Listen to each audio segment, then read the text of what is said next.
The most important skill I can imagine, one which I almost entirely lack, is the ability to focus. Without focus, you can't learn, you can't work, you can't enjoy any experience really. In fact, very few forms of modern work can be done in microbursts. They pretty much require extended periods of focus. So without focus, you just couldn't do it. They require a commitment of larger blocks of time.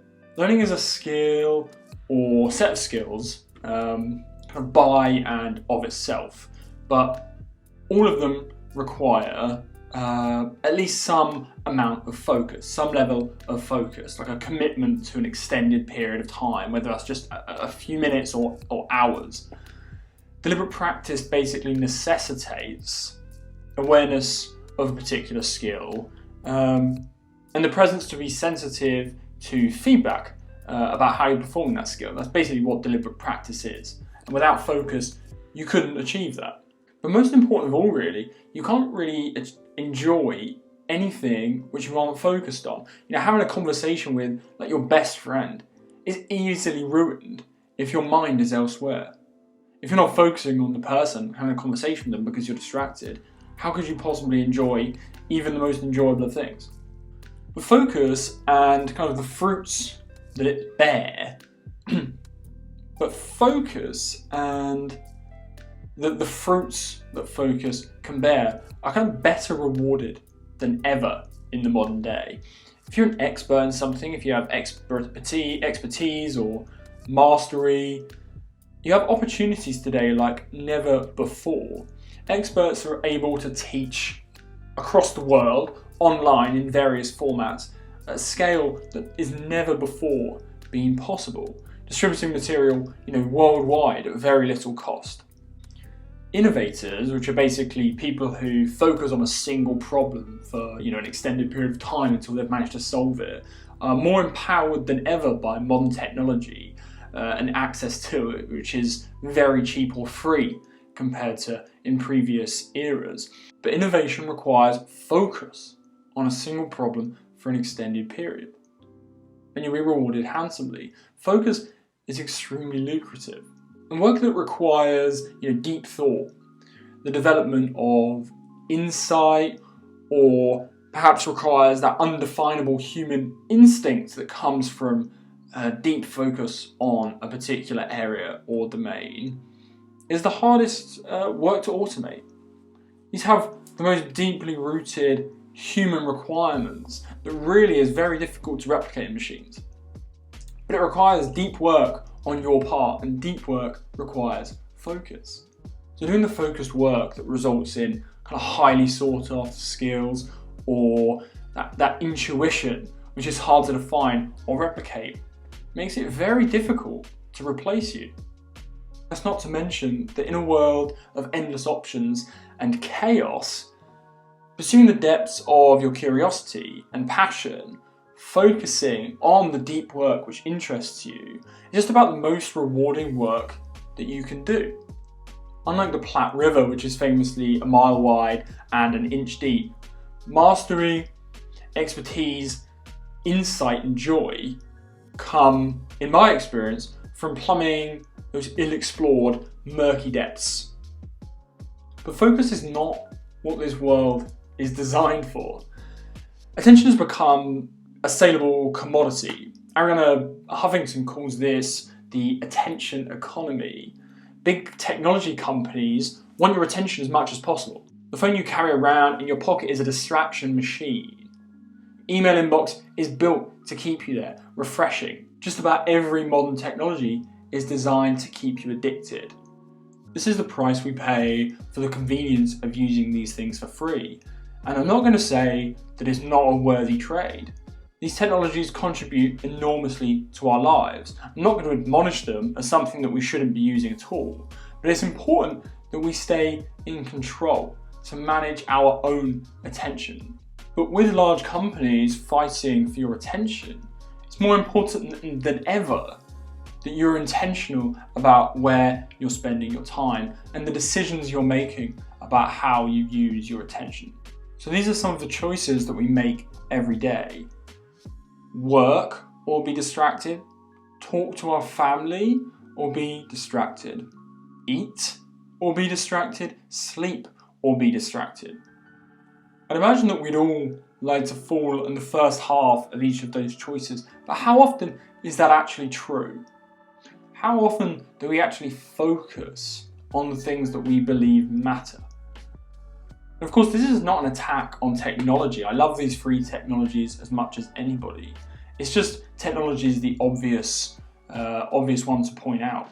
But it applies any time that we allow distraction or choose distraction over focus and focused work.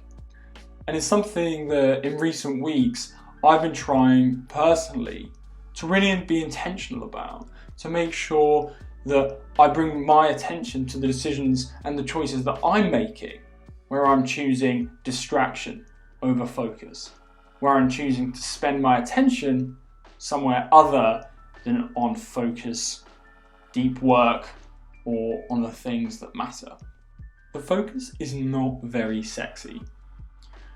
We have become very used to seeing photos of successful, quote-unquote, successful people, highlight reels of their awesome lives all over the internet. Very few of these reels include hours of quiet work, even if that was a part of this person's path to success. The internet is full of productivity gurus even, and many of these people have plenty of very interesting things to say, but focused work is often reduced to nothing more than a montage shot. Focus is not very sexy, but it is essential. To be clear, this is not about forcing yourself to do things that you don't want to do. This is about choosing to do the things that matter, the things that you say are important, and removing all other distractions. But this is significantly easier said than done. I personally have forgotten entirely how to focus. In the past working week, I would estimate that I hit less than 10 separate instances of focused work for longer than just 5 minutes before I was or allowed myself to be distracted. In a week where I worked a significant number of hours, I achieved short-term focus less than 10 times. Some distractions are external, my phone buzzing, someone knocking at the door. But often it's internal. My mind wandering, wondering whether there's a new Slack message or email. Allow myself to jump to some idea that pops into my head about buying a new iPad. When my mind jumps around like this, obviously I get very little done. But beyond that, I also find it exhausting. The constant context switching of trying to work and the new idea jumping to that new idea. The context switching is tiring. It's incredibly fatiguing. In fact, I've had a lot of people describe multitasking or doing things for very short periods as one of the primary causes of burnout that they've experienced. I'm not sure if that's extremely common, but I've heard that spoken about quite a lot, and I think I can relate. Because the context switching, it requires so much energy to move your attention from one thing to another. So my goal for the first half of this year is to relearn this most important of skills, to relearn how to focus for a more significant period of time than 5 minutes. I believe, of course, this can boost my productivity, I can get more done, but I think it can have a significant impact on my sense of well-being and joy as well. I would describe myself as an essentialist. Essentialism is where you focus on the most important things, the things which move your life towards where you hope it will go, have the biggest impact on driving that change, and to remove everything, absolutely everything else, leaving only what is vital. I've grown despondent in recent months about the lack of progress in a number of areas of my life, and that's no surprise really, considering how little focused time I'm getting to spend on those areas each week. I really believe that by working on focus, everything else, absolutely every other area of my life, can be improved. But the way I think about focus is not as a behaviour, not something I necessarily do, but as an environment. The manifestation of a poorly designed environment. The world is not designed, like I said, for focus anymore. It's designed to be distracting. So we need to construct our own kind of microcosm, our own environment in which focus is possible or even probable, the most obvious thing to do. Largely for me, this is going to entail removing inputs. Anything or place that can offer an input when I'm trying to instead output or produce some outcome, complete some task, focus, any inputs can work as a distraction there. So that means, of course, removing phones from the room. My phone right now is in a different room so that I can focus on doing this. And it removes, any other kind of communication which could distract you as well. So emails, or if you're working, even Slack messages, anything that can interrupt you, anything where your mind can think, I wonder if there's a new thing there that I need to check.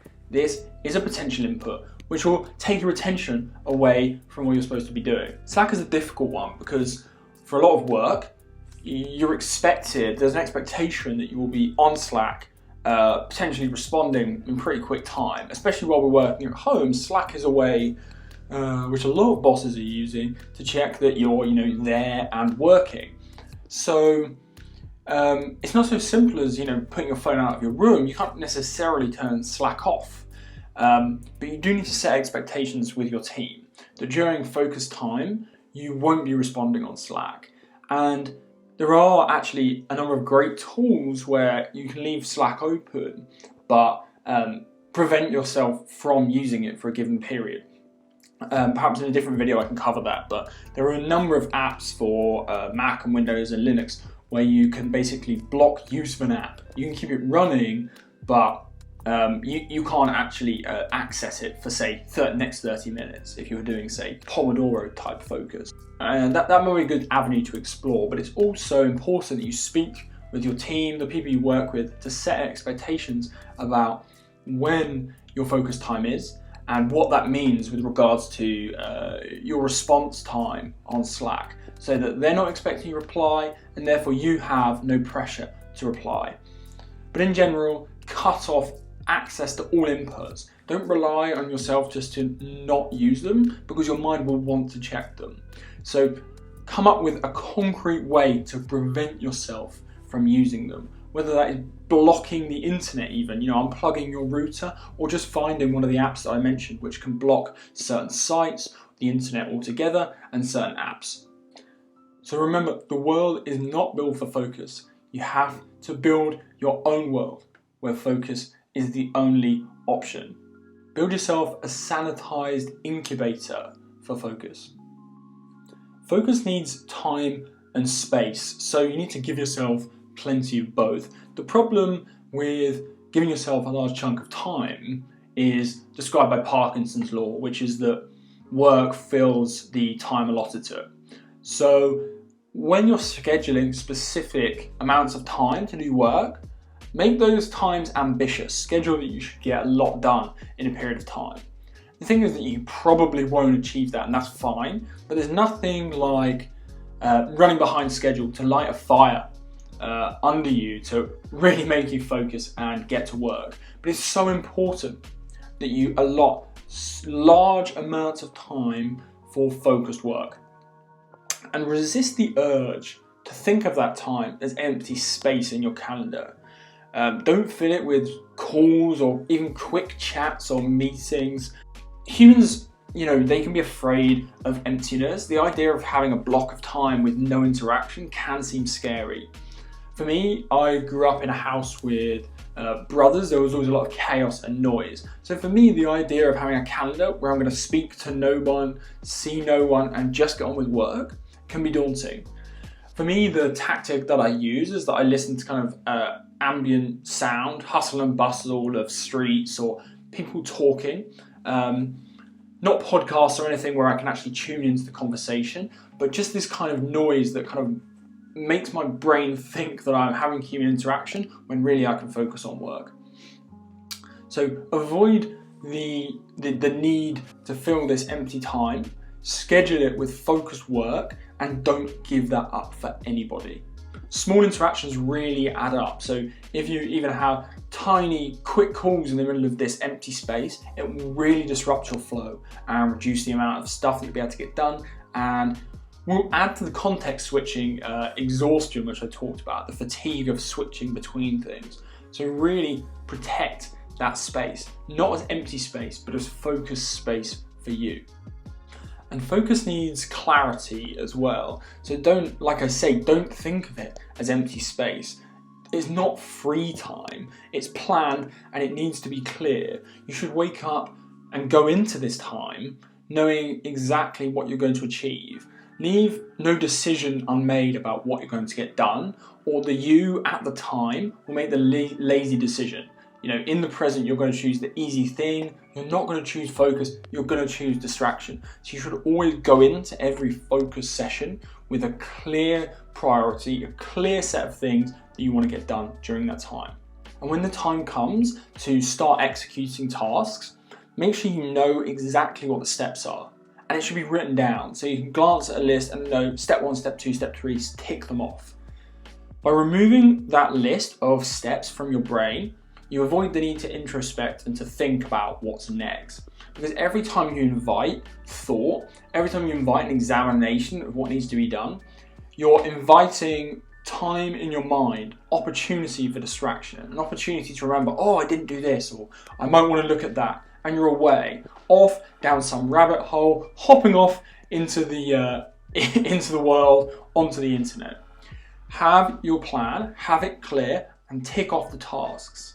Clarity removes the daunting nature of every single task. Make it an executable strategy by writing it down, getting it out of your head, and reducing any possibility of internal distraction.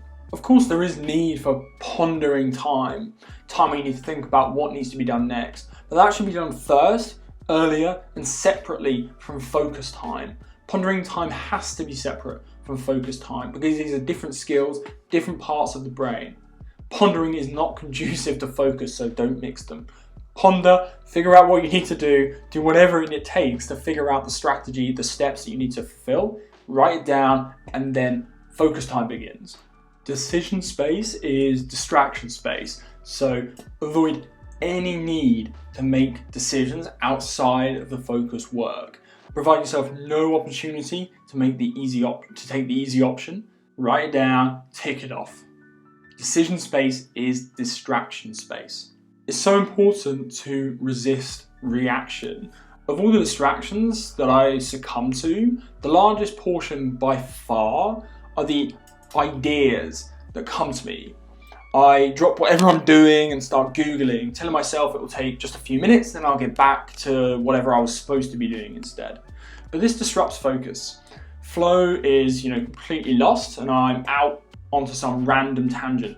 And after this, when I'm eventually done trying to figure out whatever idea it is that's popped into my head, if I ever do, getting back into focus is hard work. I've got to get back into flow all over again. Spending time doing something that's just popped into my head, unplanned, seemingly urgent, but surely unimportant, is a complete premium strategy for wasting life.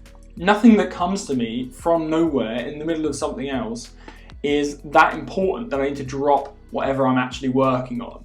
I've been a getting things done fan for a long time. In Getting Things Done, which is a kind of book and a method or a strategy for productivity written by David Allen, kind of the original productivity guru, he introduces this method called capture, where when anything comes to mind that you want to do or think about or do in the future, you capture it. It just means write it down digitally in a notebook so that you can clear your mind. You can essentially clear the RAM of your mind, your short-term memory of these ideas, because the mind is for having ideas, not storing ideas. So you shouldn't be using memory to store them. So you capture them, you write them down, and you carry on with whatever you're doing.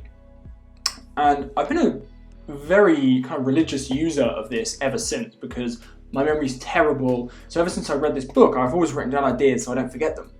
But I've never been good enough, or at least recently, I've not been good enough when an idea comes to me that I can act on right now, that I'm not disciplined in not acting on it, but instead capturing it in safe in the knowledge that, I can pick it up later. So now I always have, my capture pad right here, and any time an idea comes to me, my plan at least is to be very disciplined, that I do not jump straight into this rabbit hole. Instead, I write it down, it goes into the to-do list, and I take action on it, at some point in the future. And the truth is, most of these ideas that kind of come to me randomly have no value whatsoever. They're complete nonsense. But when they come to you, they seem all important. So if you jump into working on them, you're sure to waste time on a completely pointless endeavour.